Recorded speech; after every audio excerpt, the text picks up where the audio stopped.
Hello, listeners, and welcome back to another Footnote episode of the Fantasy Animation Podcast. I'm Alex Sargent. And I'm Chris Holliday. Chris, today we are doing pervasive animation. We are. Which is something I think I remember reading in a book. In fact, I think there is a book that's, and I think I know who the book is by. But other than that, I'm all yours, mate. Okay. You're gonna have to tell me all about this. So, pervasive animation, what is it? Let's start there. Okay, so Pervasive Animation is, yes, it is the title of an edited collection by Suzanne Buchan, and I set the introduction to that book is sort of week one of my animation module. And the reason that I set it as week one is that I think when you're doing an animation class, you could start with like the definition, like what is animation. This is a kind of better or a different way of thinking about what is animation, because it's about thinking about the different forms of animation within contemporary moving image culture, what counts, what could count, what is at the margins, what is at the fringes, and it's kind of using that to think about its multiplicity of definitions and dimensions. So Suzanne, in the introduction to the book, talks about the current kind of cultural pervasiveness of animated media and the media's sort of the medium's durable status as an intermediary between kind of us and the world. So her work on pervasive animation is trying to sort of think not just about genealogies and lineages, so not necessarily tracing back animation through a history, kind of through Victorian children's toys, vaudeville stage performance, comic books, all that kind of stuff.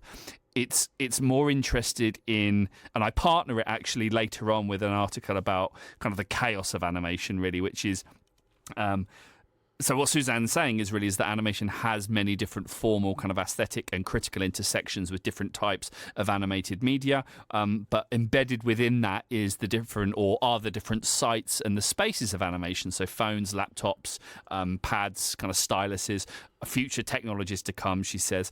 Animation, quote, will increasingly influence our understanding of how we see and experience the world visually, which I sort of think is a more interesting starting point than sort of saying animation is the illusion of life. Yes, it is those things, but it's sort of, since the digital shift has been dispersed and it's kind of a lot more pervasive, it's more tentacular maybe than we think. So what she's trying to do is think about the different ways that we maybe interface with different forms of animation, whether this is kind of through CGI digital technology, but also different kinds of experiences.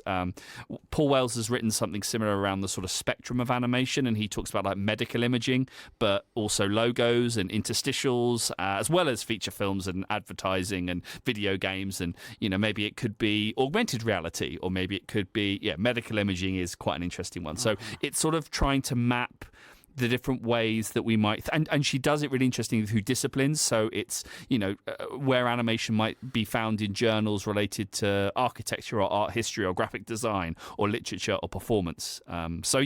The pervasiveness of animation as a kind of cultural and dominant form. Okay, right. So it's breaking apart this assumption that all animation, the only way you can talk about animation is to talk about it in terms of animated films. Yes. So in a way, this podcast is pretty much the antithesis of pervasive animation. Yes. But how animation spreads itself out into our world and our yes. The spread is really important. Yeah. And our culture. Okay. So okay. Well, so what do we do with that then? Well, so the part I think that's the other thing is that what do we then do with this? So there are writers that have responded quite directly to that notion of the pervasiveness of animation. So Erwin Feidsinger and Rada Bieberstein, I hope I'm pronouncing that correctly, Bieberstein, have talked about sort of, okay, so if animation is pervasive, what does that then mean for how we write about canons and genres and the history? Or their articles more about they call it the ever-expanding historiography of animation. And they say that animation functions like a rhizome that incorporates untold histories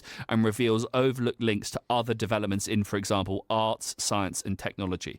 So it's sort of trying to, I think if Suzanne is saying Suzanne Buchan is saying that animation is pervasive as a dominant sort of art form and has been enabled through different kinds of technological innovations and different kind of screens, but also maybe that animation isn't always screens. What do we do with kind of live performance or holography or kind of sand animation, or what are the different ways that we might think through animation that is pervasive? Obviously, the risk is that it becomes everything, and everywhere.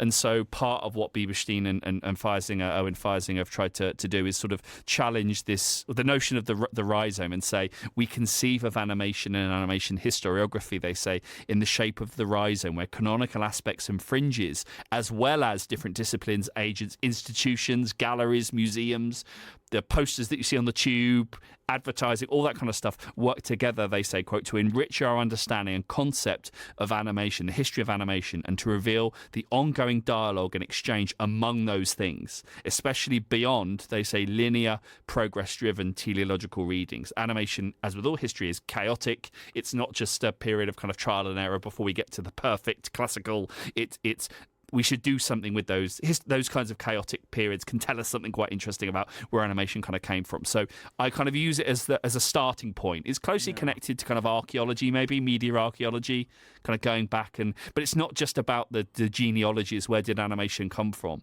It's that how does it maybe reach out and have these different nodes in sculpture? What does it share with sculpture? Well, it shares these things. And what does it share with painting? Well, it shares these things. And kind of trying to do some of that mapping horizontally rather than vertically, maybe. So is it about it? Given that animation is often prized away from these things, it's about putting them back together. Yeah, and I think that's maybe where a schism is. It kind of forms maybe within animation studies. It's that some scholars, perhaps more in the Paul Wells camp, would say that animation has its own history and traditions, and it's vertical. In that sense, it started like this, and then it became this, and then Disney did this, and then so it's slightly more like that. Yeah. Whereas other scholars like Suzanne would say, no, it sort of spreads in these really... We should embrace the overlap with other art forms. And I think part of that challenge is, therefore, what do we then do with medium specificity? As we record this, my final week of the module this week, in a few days' time, will be about Andy Darley's article, Bones of Contention, which I think I've mentioned on this podcast before, that has a section about medium specificity and says we can kind of over-egg animation as this creative language, being able to do all these amazing things that no art forms can do. He's like, yeah, well, I've seen animation that's terrible. I've seen live action that's really creative. So maybe so he's trying to... It's a bit provocative and a bit polemical, but yes, I suppose it's responding to what you just said, which is maybe rather than prizing animation from those things, maybe seeing where it interfaces with scientific images or ephemeral artworks or graphic user interfaces and all that kind of stuff. So is there a paradox? Maybe there isn't. Maybe I'm asking a question and you're going to be able to tell me there isn't. But is there a paradox between this kind of way of approaching animation, embracing its pervasiveness? Yeah.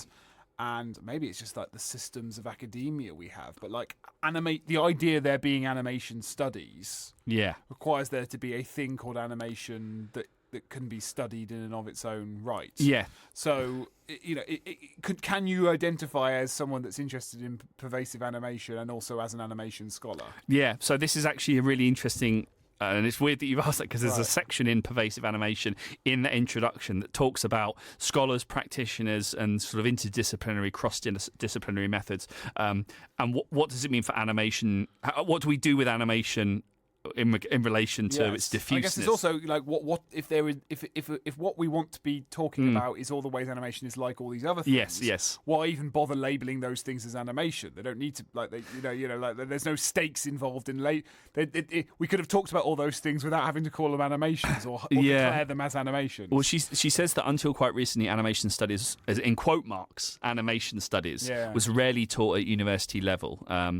And then she says, beside practice-based programs, animation studies is usually a component of film studies and media studies programs. And part of what she's trying to do is map maybe the growth in animation to say, well, maybe there is an institutional shift, that it's moving towards more interdisciplinary methods of investigation, and that is what animation studies is too codified. So there is a tension. I think you're right, there is a tension, and maybe that's the difference between sort of animation as an adjacent to film studies and other sort of related media disciplines. And then, so what does it mean to think about animation, as she says, to widen the visual radar? Maybe it's better. Maybe we should teach animation not in a film studies department, but in an Institute of Art History or something like that. What would that give us as a history? An interdisciplinary. So animation studies as being a kind of subset or a cousin of film and media studies is the real problem. The main issue is that we need to kind of see it as a kind of interdisciplinary force in its own. Yeah, she calls that an uneasy positioning of animation within film studies, and needs that's maybe what needs a re-examination. So there is something called animation studies, but it doesn't look like what some animation studies can look like. Yeah. Okay, interesting. So you've managed to cite quite a few scholars there, but you do have 40 seconds, and the floor is yours if you want to say Okay, so yes, so Suzanne's the introduction, I think, to pervasive animation, then of course the edited collection. More generally, I'd go Omar Olanares Martinez, which is the work that I partner with her. Criteria for defining animation, a revision of the definition of animation and the advent of digital moving images.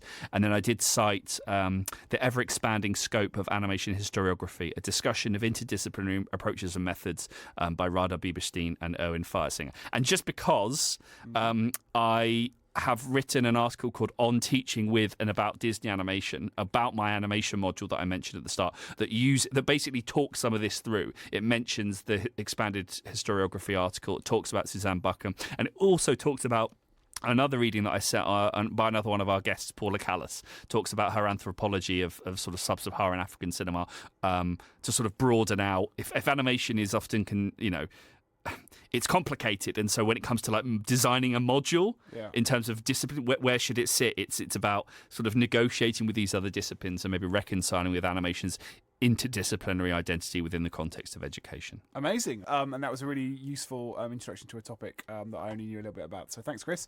You can, of course, suggest your own suggestions for Footnote episodes by emailing us at fanandimresearch, FANANIM research at gmail.com, and we'd be delighted to feature one of yours in a future episode. Otherwise, we'll see you next time. Bye.